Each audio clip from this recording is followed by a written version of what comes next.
ഒരു ചെറുപ്പക്കാരനെ, വെറും 29 വയസ്സ് മാത്രം പ്രായമുള്ള ഒരു പയ്യനെ കണ്ട് വിറളി പിടിക്കുകയാണ് സംഘപരിവാർ കേന്ദ്രങ്ങൾ.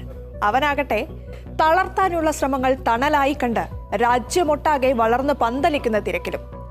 പ്രധാനമന്ത്രിക്ക് നേരെ ഉന്നം തെറ്റാതെ വിമർശനത്തിന്റെ കൂരമ്പുകൾ എയ്യുന്ന ആ പയ്യനെ ഇത്ര കണ്ട് ഭയപ്പെടാൻ എന്തിരിക്കുന്നു എന്നല്ലേ?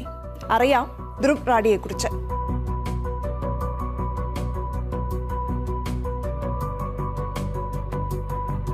ഇത് ധ്രുവ് റാഡി, 29 വയസ്സ്, ഹരിയാന സ്വദേശി, ജോലി കണ്ടന്റ് ക്രിയേറ്റർ. എന്തെങ്കിലുമൊക്കെ കണ്ടന്റുകൾ വാരി വലിച്ചു ചെയ്യുന്നതല്ല ഈ ചെറുപ്പക്കാരന്റെ യൂട്യൂബ് ചാനൽ. ജനം അറിയേണ്ടതെന്തോ, നാടുറക്കെ വിളിച്ചു പറയാൻ ആഗ്രഹിക്കുന്നതെന്തോ അതാണ് ധ്രുവിന്റെ കണ്ടന്റുകൾ. ശക്തനായ രാഷ്ട്രീയ എതിരാളി. ഇലക്ട്രൽ ബോണ്ട്, EVM, മണിപ്പൂർ, തൊഴിലില്ലായ്മ, സർജിക്കൽ സ്ട്രൈക്ക്, നോട്ട് നിരോധനം, ഗോമാതാവും ഇന്ത്യയും, പെട്രോൾ വില വർധന, GST, ആധാർ വിവരങ്ങളുടെ ചോർച്ച, സുപ്രീം കോടതി ജഡ്ജിമാരുടെ നിയമനം, കർഷക പ്രക്ഷോഭം, റഫാൽ, ബുൾഡോസർ രാജ്, ജമ്മു കശ്മീർ എന്നു തുടങ്ങി രാജ്യം അഭിമുഖീകരിക്കുന്ന സകല പ്രശ്നങ്ങളും ചർച്ച ചെയ്യുകയാണ്, സത്യം തുറന്നു കാട്ടുകയാണ് ധ്രുവ്. ആത്മവിശ്വാസം ജ്വലിക്കുന്ന കണ്ണുകളാണ് അയാളുടെ പ്രത്യേകത.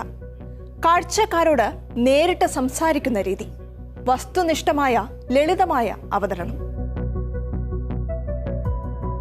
2014 0 സബ്സ്ക്രൈബേഴ്സുമായി തുടങ്ങിയ ചാനൽ കൃത്യം 10ാം വർഷത്തിലെത്തുമ്പോൾ 18 മില്യൺ സബ്സ്ക്രൈബേഴ്സാണുള്ളത്. സർക്കാരിനെതിരായ വിമർശനമാണ് കൂടുതലും. ജനാധിപത്യത്തിൽ വേണ്ടതും അതുതന്നെയാണല്ലോ. കാരണം വിമർശനങ്ങൾക്ക് ചെവി കൊടുക്കാതിരിക്കാൻ ഇന്റർനെറ്റ് പോലും റദ്ദാക്കുന്ന ഭരണത്തലവന്മാരുള്ളപ്പോൾ ധ്രുവിനെ പോലെയുള്ളവർ ഇവിടെ തന്നെ വേണം. എന്നാൽ ഒരിക്കൽ ധ്രുവിനെയും ഫേസ്ബുക്ക് പൂട്ടുന്ന സാഹചര്യമുണ്ടായി. ഫാസിസത്തെക്കുറിച്ചുള്ള പരാമർശത്തിന് 2019 അത്. പക്ഷേ 12 മണിക്കൂറുകൾക്കകം ആ നടപടി പിൻവലിച്ച് ഫേസ്ബുക്കിന് മാപ്പ് പറയേണ്ടി വന്നു. സമൂഹ മാധ്യമങ്ങളിൽ ധ്രുവിന്റെ സ്വാധീനം അത്രത്തോളമായിരുന്നു.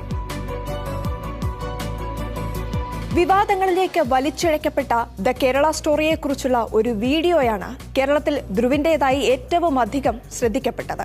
വീഡിയോ കണ്ടതോടെ ഈ ഹിന്ദിക്കാരൻ പയ്യൻ ആള് കൊള്ളാമെന്ന് മലയാളികളും പറഞ്ഞു. 20 മില്യണിലധികം പേരാണ് ഈ വീഡിയോ കണ്ടിട്ടുള്ളത്.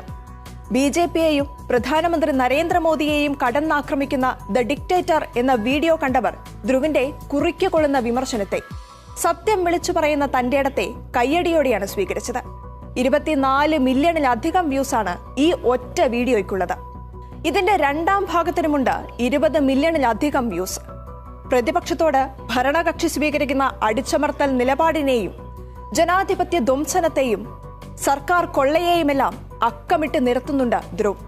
ദിവസങ്ങൾക്ക് മുൻപ് 3 ദക്ഷിണേന്ത്യൻ ഭാഷകൾ ഉൾപ്പെടെ 5 പ്രാദേശിക ഇന്ത്യൻ ഭാഷകളിൽ കൂടി അദ്ദേഹം യൂട്യൂബ് ചാനലുകൾ ആരംഭിച്ചു. തമിഴ്, തെലുങ്ക്, കന്നഡ, ബംഗാളി, മറാഠി എന്നീ ഭാഷകളിൽ. ധ്രുവ് തന്നെയാണ് വീഡിയോയിൽ പ്രത്യക്ഷപ്പെടുന്നത്. മറ്റ് ഭാഷകളിലേക്ക് വീഡിയോ ഡബ്ബ് ചെയ്തിരിക്കുകയാണ്. സങ്കീർണമായ കാര്യങ്ങളെ വളരെ ലളിതമായി അവതരിപ്പിക്കാൻ ഇഷ്ടപ്പെടുന്നയാളാണ് താൻ. ഈ ലോകം നമുക്കും ചുറ്റുമുള്ളവർക്കും നല്ലൊരിടമായിരിക്കാൻ നമ്മൾ അറിഞ്ഞിരിക്കേണ്ട കാര്യങ്ങൾ അവതരിപ്പിച്ച് അതിലൂടെ സാമൂഹിക ബോധവൽക്കരണം നടത്താനാണ് താൻ ശ്രമിക്കുന്നത് എന്നാണ് ചാനലിന്റെ ബയോയിൽ പറഞ്ഞിരിക്കുന്നത്. മെക്കാനിക്കൽ റിന്യൂവബിൾ എനർജി എഞ്ചിനീയറിംഗ് ബിരുദാനന്തര ബിരുദം നേടിയ ആളാണ് ധ്രുവ്. കുടുംബത്തെക്കുറിച്ചും കുട്ടിക്കാലത്തെക്കുറിച്ചുമെല്ലാം വിശദമായി തന്നെ ചാനലിലൂടെ പറഞ്ഞിട്ടുണ്ട്. സാമ്പത്തിക ശാസ്ത്രം, പൊളിറ്റിക്കൽ സയൻസ് തുടങ്ങിയവയാണ് ഇഷ്ടമേഖലകൾ. ഒരു ട്രാവൽ വ്ലോഗിലൂടെയാണ് ധ്രുവ് തന്റെ കണ്ടന്റ് ക്രിയേറ്റർ ജീവിതം ആരംഭിച്ചത്. ഇന്ന് രാജ്യത്തിന്റെ ഗതിയെക്കുറിച്ച് സംസാരിക്കുന്ന, രാഷ്ട്രീയത്തെക്കുറിച്ച്, പൗരാവകാശങ്ങളെക്കുറിച്ച് ബോധവൽക്കരണം നടത്തുന്ന, സാധാരണക്കാരന്റെ പ്രശ്നങ്ങളെക്കുറിച്ച് വാചാലനാകുന്ന, പ്രതിപക്ഷത്തെക്കാൾ ശക്തമായി സർക്കാരിനെതിരെ നിൽക്കുന്ന ഈ ചെറുപ്പക്കാരൻ ഇന്ത്യ എന്ന ലോകത്തിലെ ഏറ്റവും വലിയ ജനാധിപത്യ രാജ്യത്തിന് പ്രതീക്ഷയായി മാറുകയാണ്.